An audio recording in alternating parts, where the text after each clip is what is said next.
Dünyada murad û nêqediya est bi. Min ne berdêr dî, ne jî murad dî. Nameyê oxunimî murad naopa, mi dünyada ne lezzet dî, ne jî tamê dî. Merg est û dünyad, çinê bî û murad, roj bi roj ziyên û meşaqqat, nê mend û dünyada ehle qenaat, merdiman miyan me xeylê feysadî dî.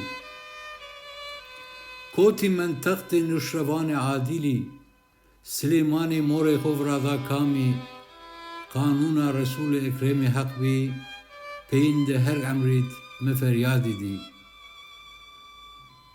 Kam est û dünyad, ame û mend, pê keyfiya seraser murad berd, murad û meksedê ji pêroyê ji zûr, dünya û mergin de mi heqîqetî dî.